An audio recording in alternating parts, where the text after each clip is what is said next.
अरे पांडे जी, आप, मुझे तो विश्वास ही नहीं हो रहा है।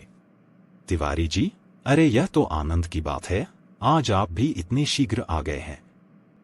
क्या मेरे लिए एक चाय और समोसा ला सकते हो? जी अभी लाया सर। आप अपना काम कीजिए।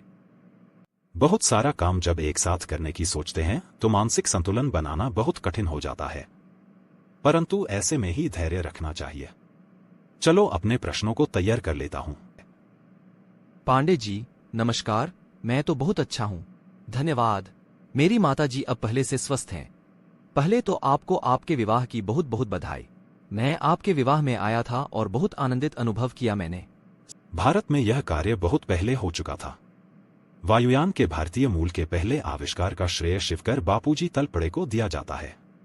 ऐसा कहा जाता है कि उन्होंने 1895 में मुंबई के चौपाटी समुद्र तट पर मरुत्सखा नामक एक विमान का सफल परीक्षण किया था। हे रश्मि, मैं तुम्हें ही खोज रहा था। Kailash, good to see you here. Please यहाँ बैठ जाओ। धन्यवाद रश्मि, यहाँ की कैंटीन तो बहुत अच्छी है। हाँ कैलाश, हमारे प्रिंसिपल जी ने इसे विशेष तौर पर अपनी देख रेख में बनवाया है। प्रोफेसर पाठक। अरे जोसेफ, क्या तुम हमारे लिए 2 नींबू पानी गिलास और 2 समोसे ला सकते हो? जी दीदी, अभी लाता हूँ। रुकिए, आ रही हूँ। जी कहे, आप कौन? नमस्कार सुजाता, मैं लता हूँ, रमाकांत जी की पत्नी। ओहो लता जी, नमस्कार, स्वागत है आपका। मैं आपकी ही प्रतीक्षा कर रही थी। सुजाता, एक बात तुमको कहना चाहती हूँ। तुमने अपने घर को बहुत अच्छे तरीके से सुसज्जित किया हुआ है। प्रत्येक वस्तु अपने स्थान पर सही तरीके से रखी हुई है। सबसे बड़ी बात तो यह है कि तुम्हारी रसोई और भी अधिक आकर्षक है। अच्छा, यह बताओ कि तुम अपनी गृहस्थी के अतिरिक्त कुछ और भी कार्य करती हो? नहीं सुजाता, पहले कुछ सोचा था, परंतु विवाह के उपरांत मैंने कुछ भी करने के लिए कोई विशेष प्रयास नहीं किया।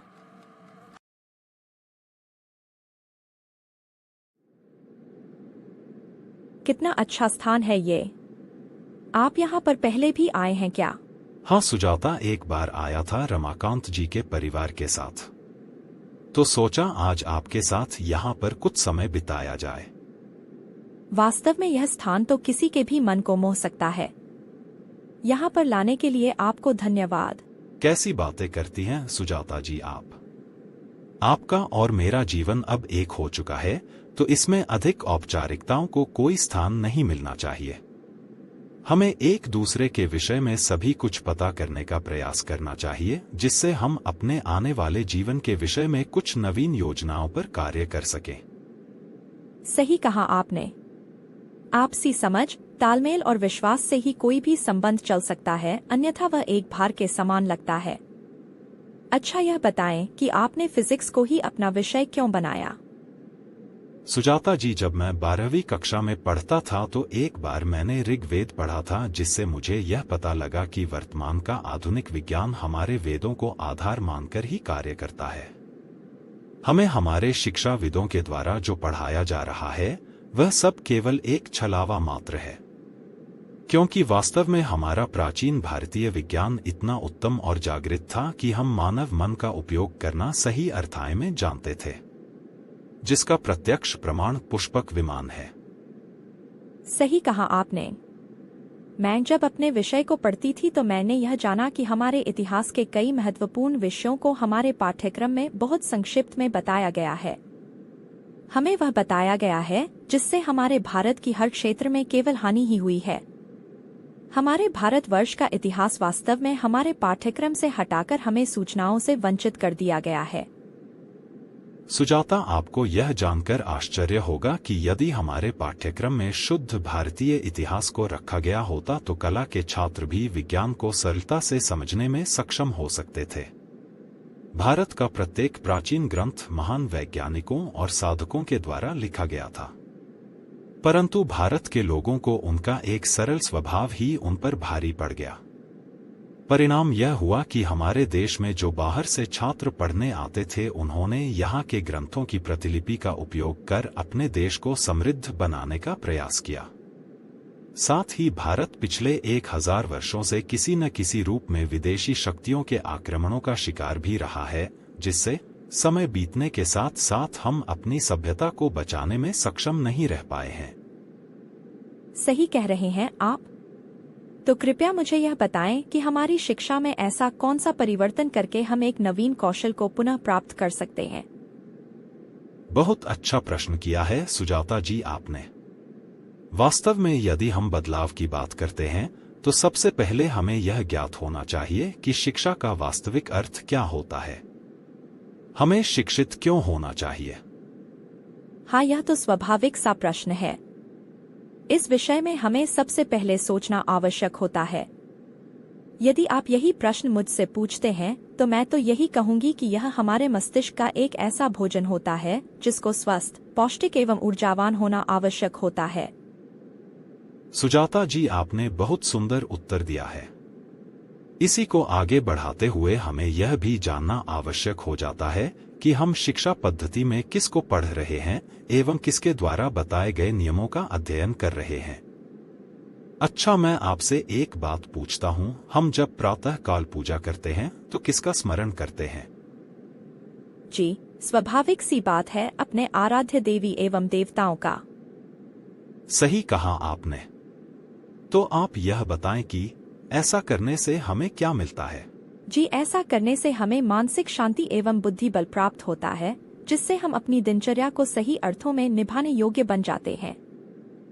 अब यदि मैं आपसे यह पूछूं कि हमारे देवी देवताओं के पास ऐसा क्या है जिससे हमें उनसे ऐसी अद्भुत शक्ति मिलती है, तो संभवतः आप यह कह सकती हैं कि हमारे पूर्वजों से हमने यह पद्धति संस्कारों के रूप में प्राप्त की है और यह हमारा विश्वास है कि ऐसा करना हमारे लिए श्रेष्ठ है। तो यह आपका उत्तर बिल्कुल सही है। हम अधिकांश ऐसे ही अपने संस्कारों एवं परंपराओं के माध्यम से धार्मिक शिक्षा को ग्रहण करते हैं।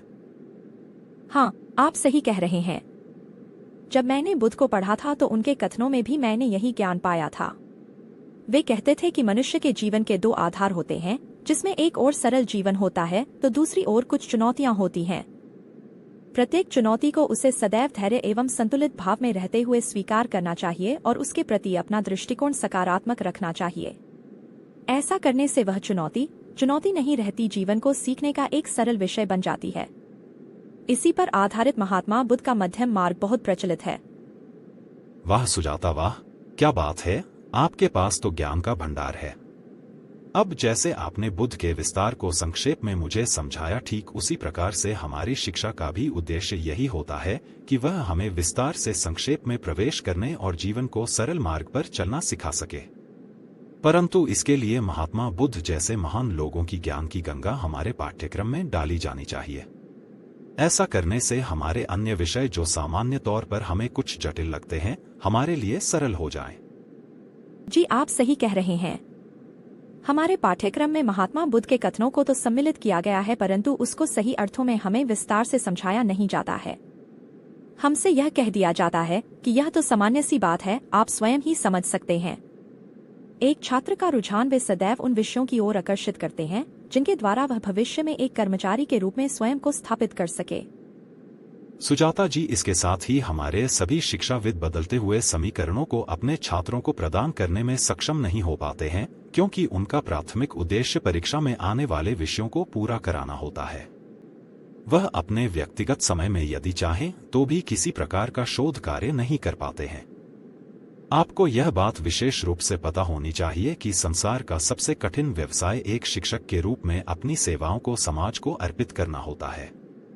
मैं ऐसा नहीं कहता कि सभी शिक्षक एक समान होते हैं, परंतु अधिकांश अपने व्यस्ततम दैनिक जीवन में किसी भी प्रकार की नवीनता को स्वीकार नहीं कर पाते हैं। इसके अतिरिक्त अधिकांश शैक्षिक संस्थान शिक्षकों को सम्मान पूर्वक वेतन नहीं देते हैं और उनको पूरा सम्मान भी नहीं मिलता है। हमारे देश में अधिकांश शिक्षा निजी हाथों में होने के कारण इसका आज बाजारीकरण हो चुका है। यह तो वास्तव में बहुत गंभीर प्रश्न है। हमने अपने स्तर पर इन बातों को समझा था, परंतु जब कोई बदलाव हमें नहीं मिला तो हमने एक दल बनाया और भविष्य के लिए योजनाओं पर कार्य करना प्रारंभ कर दिया। आपको मैं एक बात बताना चाहती हूँ कि वर्तमान में बाजार को जिस कौशल युक्त युवाओं की आवश्यकता है वे उपलब्ध नहीं है। जिसके कारण आज का युवा या तो एक अच्छे संस्थान में सेवाओं को देने में सक्षम नहीं हो पाता है, और वह जहां पर भी कर्मचारी के रूप में अपनी सेवाओं को देता है, बहुत कम वेतन में उसे कार्य करना पड़ता है। सही कहा सुजाता जी आपने। वास्तव में यहाँ पर एक त्रिकोणीय श्रृंखला को समझने की आवश्यकता है, जिसमें छात्र, शैक्षिक संस्थान और तीसरा वाणिज्य क्षेत्र सम्मिलित हैं। किसका फोन आया है देखता हूँ। नमस्कार पांडे जी, जय श्री कृष्ण। नमस्कार तिवारी जी, जय श्री कृष्ण। कहें कैसे याद किया आपने मुझे? आशा है आपको मैंने परेशान नहीं किया होगा। केवल 2 मिनट बात करनी है आपसे। कैसी बात करते हैं तिवारी जी?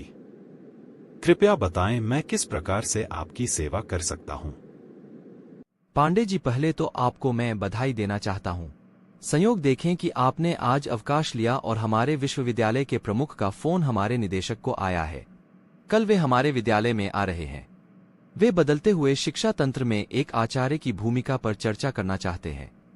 हमारे निदेशक श्रीमान धीरेन्द्र पाठक जी ने आपका नाम संदर्भित किया है, अतः आपको कल हमारे कॉन्फ्रेंस हॉल में प्रमुख के समक्ष अपने वक्तव्य को रखना है। वे आपको फोन कर रहे थे, परंतु उस समय आपका फोन रीच से बाहर था। देखिए तिवारी जी, कैसा संयोग है, आज मैंने सुबह से अपना फोन का व्हाट्सएप ही नहीं देखा है। उनका संदेश मेरे पास आया हुआ है। वैसे यह तो बहुत प्रसन्नता की बात है। यह मेरा सौभाग्य है कि निदेशक जी ने मुझे इस योग्य समझा। आप कृपया उनको मेरी ओर से आश्वस्त कर दें।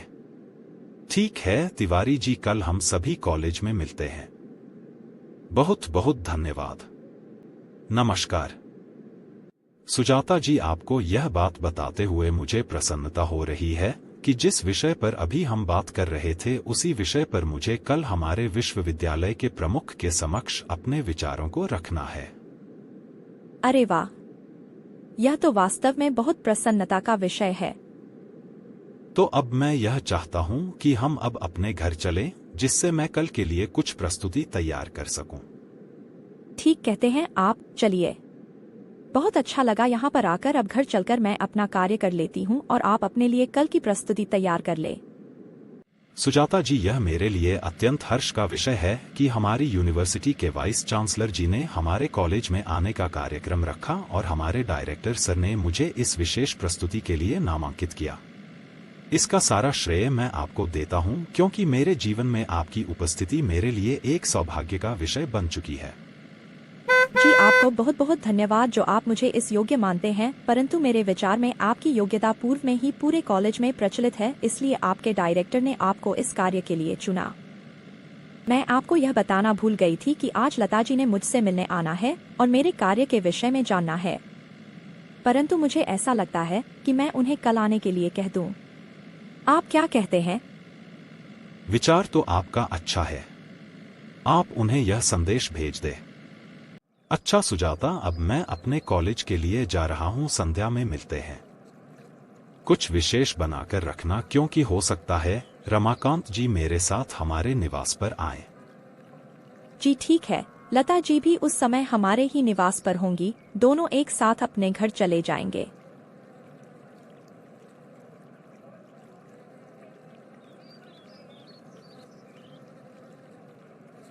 नमस्कार पांडे जी, मैं आपकी ही प्रतीक्षा कर रहा था। आपको पाठक जी ने अपने रूम में आने के लिए कहा है। नमस्कार तिवारी जी, धन्यवाद आपका इतना सहयोग देने के लिए। मैं अभी पाठक जी से भेंट कर लेता हूं।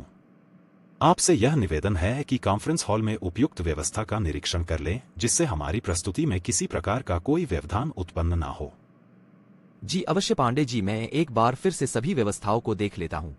सर, मैं क्या भीतर आ सकता हूं? पांडे जी निसंकोच आप भीतर प्रवेश कर सकते हैं। मैं आपकी ही प्रतीक्षा कर रहा था। लगभग 1 घंटे के उपरांत वाइस चांसलर श्रीमान गौतम उपाध्याय जी हमारे कॉलेज में आ जाएंगे। एक हल्का सा अल्पाहार करके वह सीधे कॉन्फ्रेंस हॉल में ही आएंगे। सर, क्या मैं एक बात जान सकता हूं? जी पांडे जी, पूछें। सर, आपने इस प्रस्तुति के लिए मेरा नाम ही क्यों नामांकित किया? हमारे संस्थान में मुझसे भी श्रेष्ठ एवं योग्य आचार्य हैं, उनको भी तो आप इस कार्य के लिए कह सकते थे। कहीं ऐसा ना हो कि मेरे इस प्रस्तुतिकरण से किसी के भी हृदय में खेद उत्पन्न हो अथवा कोई अपमानित अनुभव करे। पांडे जी, आपका कथन उचित है, किंतु आपका नाम मैंने नहीं अपितु हमारे वाइस चांसलर जी ने ही नामांकित किया था। उन्हें यह पता है कि किस स्थान में कौन से प्रोफेसर किस स्तर की रिसर्च कर रहे हैं। वास्तव में एक नई समिति का गठन होने जा रहा है जिसमें कुछ नवीन विचारों को जोड़ा जाएगा और छात्रों के लिए कौशल युक्त कार्यक्रम बनाए जाएंगे।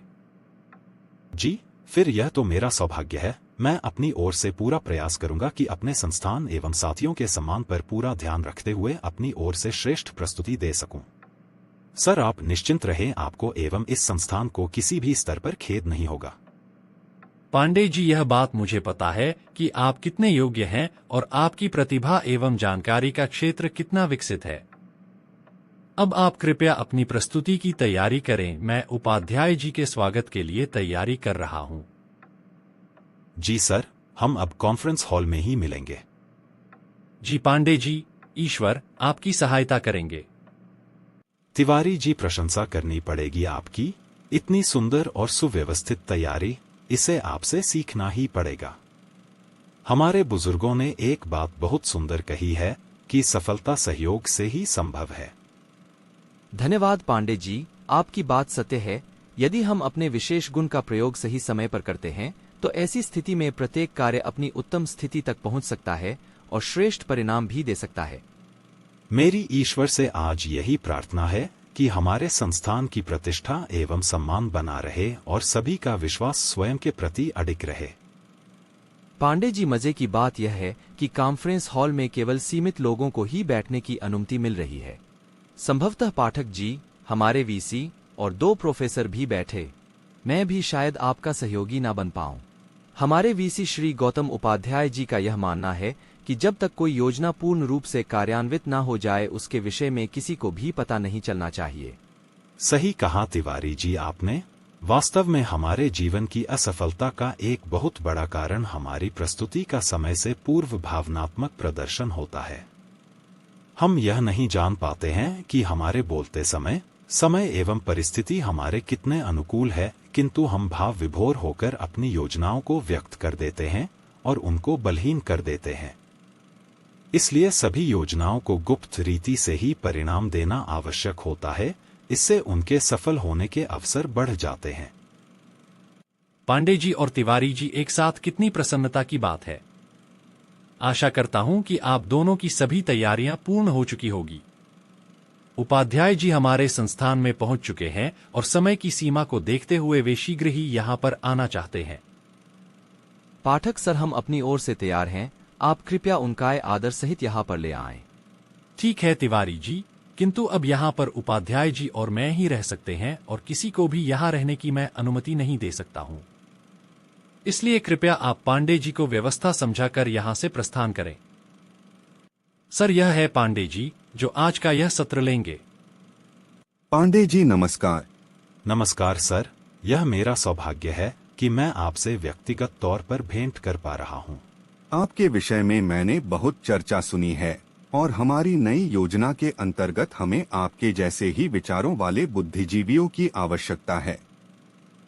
समय को व्यर्थ में न कमाते हुए कृपया अपनी प्रस्तुति प्रारंभ करें। जी सर, आप कृपया बैठे, मैं अपना कार्य प्रारंभ करता हूँ। हमारे आदरणीय निदेशक श्री पाठक जी से अनुमति मैं चाहता हूँ कि आज के हमारे विशेष अतिथि जो हमारे विश्वविद्यालय के वाइस चांसलर हैं, उनके समक्ष में अपनी प्रस्तुति दे सकूं, इसके लिए मुझे अनुमति दें। पांडे जी, कृपया अपनी प्रस्तुति प्रारंभ करें। आज के आधुनिक युग में शिक्षा को लेकर कई ज्वलंत प्रश्न उठ रहे हैं जो शिक्षा प्रणाली की प्रासंगिकता और प्रभावशीलता को चुनौती देते हैं। इनमें से कुछ प्रमुख प्रश्न मैं आपके समक्ष रखता हूं। टेक्नोलॉजिकल इंटीग्रेशन अर्थात तकनीकी एकीकरण, क्या हमारी शिक्षा प्रणाली छात्रों को तेजी से बदलती तकनीकी दुनिया के लिए तैयार कर रही है? ऑनलाइन शिक्षा, आर्टिफिशियल इंटेलिजेंस और वर्चुअल रियलिटी का समुचित उपयोग कैसे किया जा सकता है?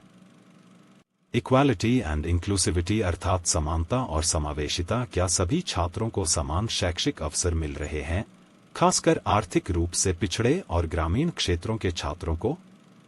शिक्षा में लैंगिक भेदभाव और विशेष आवश्यकता वाले बच्चों की शिक्षा पर क्या ध्यान दिया जा रहा है? नीड बेस्ड एजुकेशन अर्थात आवश्यकता आधारित शिक्षा, क्या हमारी शिक्षा प्रणाली छात्रों को केवल सैद्धांतिक ज्ञान ही प्रदान कर रही है या व्यावहारिक कौशल भी विकसित कर रही है? उद्योगों की आवश्यकताओं के अनुसार शिक्षा को कैसे रूपांतरित किया जा सकता है? मेंटल हेल्थ अर्थात मानसिक स्वास्थ्य, क्या शिक्षा प्रणाली छात्रों के मानसिक स्वास्थ्य का ध्यान रख रही है? परीक्षा का दबाव और प्रतियोगी माहौल छात्रों पर किस प्रकार का मानसिक प्रभाव डाल रहा है? टीचर ट्रेनिंग अर्थात शिक्षक प्रशिक्षण, क्या हमारे शिक्षक नए नए शिक्षण विधियों और तकनीकों के साथ अपडेटेड हैं? शिक्षक प्रशिक्षण और विकास के कार्यक्रम कैसे सुधारे जा सकते हैं? अप्रेजल सिस्टम अर्थात मूल्यांकन प्रणाली, क्या वर्तमान मूल्यांकन प्रणाली छात्रों की वास्तविक समझ और कौशल का सही मूल्यांकन कर रही है? पारंपरिक परीक्षा प्रणाली को कैसे सुधार कर इसे अधिक प्रभावी बनाया जा सकता है? Admission policy and higher education अर्थात प्रवेश नीति और उच्च शिक्षा के लिए प्रवेश की प्रक्रिया कितनी पारदर्शी और न्याय संगत है? क्या उच्च शिक्षा संस्थान गुणवत्तापूर्ण शिक्षा और अनुसंधान के लिए समर्पित हैं? प्रोफेसर पांडे, क्या बात है। वास्तव में आपने हमारा ध्यान उन बिंदुओं की ओर आकर्षित किया है जो आज हम सभी के लिए महत्वपूर्ण हैं। पांडे जी, वास्तव में हमारी वर्तमान एवं आने वाली पीढ़ी को यह पता होना चाहिए, परंतु संभवतः हमारी ओर से ही पहल करनी आवश्यक है। आप क्या कहते हैं पाठक जी? आपने सही कहा सर। पिछले कई वर्षों से पांडे जी कुछ ऐसी ही प्रणाली हमारे कॉलेज में विकसित कर रहे हैं। प्रारंभ में मैं असहमत था, परंतु उसके उपरांत मैंने यह निर्णय लिया कि कुछ समय तक ऐसा चलने देते हैं और बच्चों की प्रतिक्रिया की प्रतीक्षा करते हैं। मुझे बच्चों से बहुत सकारात्मक प्रतिक्रिया मिली, तो उसके उपरांत मैंने पांडे जी को यह अनुमति प्रदान कर दी कि वे अब स्वतंत्र भाव से अपने कार्य को आगे बढ़ाएं और यह आश्वासन भी लिया कि इससे कॉलेज के अन्य कार्यों पर किसी भी प्रकार का कोई व्यवधान नहीं पड़ना चाहिए। परिणाम आपके सामने है सर। पांडे जी, आपने जो यह जानकारी हमें प्रदान की है, इसको एक सरल पाठ्यक्रम में यदि हमें परिवर्तित करना हो तो हमें किस प्रकार की पहल करनी होगी? सर, हमें सर्वप्रथम अपने पाठ्यक्रम में पूर्व में दिए गए नियम एवं सिद्धांतों को पढ़ना होगा और उनके प्रदाताओं के विषय में जानकारी एकत्र करनी होगी। उसके उपरांत हमें उन प्राचीन वैज्ञानिकों अथवा बुद्धिजीवियों के विषय में पता करना होगा जिन्होंने वास्तव में पहले इन सभी सिद्धांतों को हमारे समक्ष रखा था। तो पांडे जी, आपके विचार में यह कार्य किस प्रकार से सरलता से किया जा सकता है, क्योंकि आप तो जानते ही हैं कि हमारे छात्रों पर पहले से उनकी पढ़ाई एवं प्रतियोगिताओं का कितना भार है। यदि हम ऐसी किसी भी प्रणाली को विकसित करने के विषय में सोचते हैं तो हमारे आचार्यों को भी इसके लिए अतिरिक्त समय देना होगा, जो सामान्य तौर पर उनके लिए कुछ असंभव सा कार्य हो सकता है। आप अपने विचार रखें। सर, आपका कथन निसंदेह सत्यता की ओर संकेत करता है। इसके लिए मैंने जिस प्रणाली को विकसित किया है उसे कहते हैं टॉपिक डिस्ट्रीब्यूशन अर्थात विषय वितरण। पांडे जी, कृपया इसे विस्तार से बताएं। जी सर, टॉपिक डिस्ट्रीब्यूशन अर्थात विषय वितरण यह एक ऐसी प्रणाली है जिसमें हम वर्तमान से भविष्य को जोड़कर उसे पढ़ने का प्रयास कर सकते हैं। जो विषय चल रहा होता है उसे कक्षा में प्रस्तुत करने से पूर्व संबंधित आचार्य अपने स्तर पर गहनता से पढ़ेगा और उसके वास्तविक एवं प्राचीन बिंदुओं को भी पढ़कर उन पर अपनी लेखन सामग्री को तैयार करेगा। साथ ही सभी छात्रों को भविष्य में पढ़ाए जाने वाले विषयों में आने वाले नियमों को वितरित कर देगा और प्रत्येक नियम अथवा बिंदु को समझाने के लिए व्यक्तिगत प्रस्तुति भी तैयार करने के लिए कहेगा।